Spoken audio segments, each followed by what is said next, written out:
வணக்கம் நண்பர்களே, முக்கிய செய்திகளை இந்த பதிவில் பார்க்க போகிறோம். முதல் செய்தி என்ன பார்க்க போகிறோம்னா, தமிழக முதல்வரும் திமுக தலைவருமான ஸ்டாலின் அவர்களுக்கு இன்னைக்கு 73வது பிறந்த நாள். பல பொலிட்டீஷியன்ஸு ஸ்டாலினுடைய பிறந்த நாளுக்கு வாழ்த்து தெரிவிக்கிறாங்க. காலையிலிருந்து பிரைம் மினிஸ்டர் மோடி அவர்கள் வாழ்த்து தெரிவிச்சிருக்காரு. அண்ணாமலை அவர்கள் ஸ்டாலினுடைய பர்த்டேக்கு விஷ் பண்ணியிருக்காரு. இது மாதிரி கட்சி வேறுபாடின்றி பலர் வாழ்த்து தெரிவிச்சிருக்காங்க. ராகுல் காந்தி மதியானம் வரைக்கும் வாழ்த்து தெரிவிக்கலை. போன வருஷம் ஸ்டாலினுடைய பிறந்தநாளுக்கு காலையில் 9-10 மணிக்கே வாழ்த்து தெரிவித்த ராகுல் காந்தி மதியம் வரைக்கும் வாழ்த்து தெரிவிக்காமல் இருந்தார். இது ஒரு பெரிய டிபேட்டாக மாறுனுச்சு, செம கான்ட்ரவர்சியாக மாறுனுச்சு. திமுக கூட்டணியிலேருந்து காங்கிரஸ் வெளியேற போகிறாங்களோ, அதனால தான் ராகுல் காந்தி இப்போ வரைக்கும் விஷ் பண்ணலையோ அப்படின்னு ஒரு பெரிய கான்ட்ரவர்சிக்கு பிறகு ராகுல் காந்தி மதியானம் விஷ் பண்ணியிருக்காரு. அந்த விஷயமே போன வருஷ வாழ்த்து எப்படி இருக்குது, இந்த வருஷ வாழ்த்து எப்படி இருக்குன்னு பாருங்கள். போன வருஷ வாழ்த்தில் பிரதர் அப்படிங்கிற வார்த்தையை பயன்படுத்தியிருக்காரு. நம்ம 2 பேர் சேர்ந்து இந்தியாவில் ஜனநாயக உரிமைகளை மீட்போம், ஜனநாயகத்தை காப்போம், நீங்கள் என்னுடைய பிரதர் அப்படிங்கிற வார்த்தையெல்லாம் போன பிறந்தநாள் வாழ்த்துக்கு ராகுல் காந்தி பயன்படுத்தியிருக்காரு. இந்த பிறந்த நாளுக்கு அதெல்லாம் எதுவுமே சொல்லலை. ஹாப்பி பர்த்டே, உடல் ஆரோக்கியமாக வாழ வேண்டுகிறேன் அப்படின்னு சொல்லிட்டு சிம்பிளாக முடிச்சிட்டாரு ராகுல் காந்தி.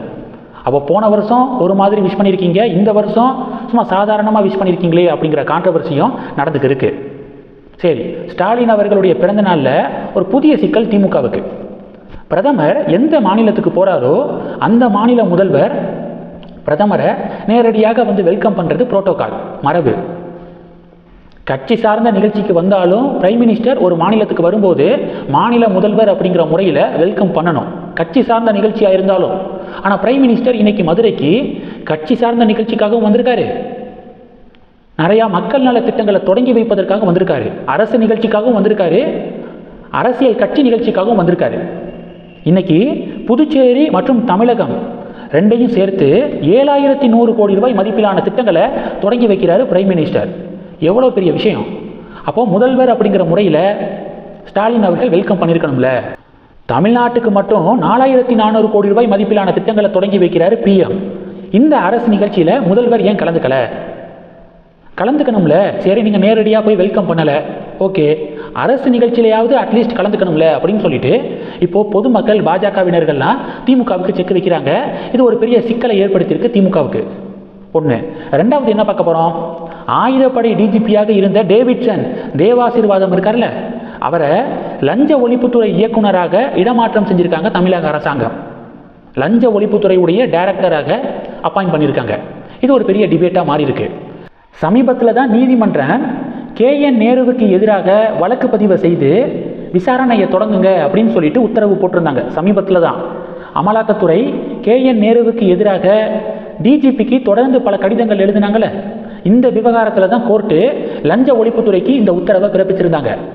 இந்த சூழலில் இப்போது லஞ்ச ஒழிப்புத்துறையுடைய இயக்குநராக டேவிட்சன் தேவாசீர்வாதம் நியமனம் செய்யப்பட்டிருக்காரு. இது தற்செயலான ஒரு அறிவிப்பா, இல்லை இதன் பின்னணியில் ஏதாவது ஒரு காரணம் இருக்கா, பொலிட்டிக்கல் மோட்டிவ் இருக்கா அப்படின்னு சொல்லிட்டு பாஜகவினர்கள் அதிமுகவினர்கள் சந்தேகத்தை எழுப்புறாங்க. இது ஒரு பெரிய பரபரப்பை ஏற்படுத்தியிருக்கு. இது 2. மூணாவது என்ன பார்க்க போகிறோம், ஈரானுடைய சுப்ரீம் லீடர் கமேனி கொல்லப்பட்டிருக்காருல்ல. இப்போது பாகிஸ்தானில் பலர் என்ன பண்ணியிருக்காங்கன்னா, கராச்சியில் இருக்கக்கூடிய அமெரிக்க தூதரகத்தின் மீது பாகிஸ்தானை சேர்ந்த பலர் தாக்குதல் நடத்தியிருக்காங்க.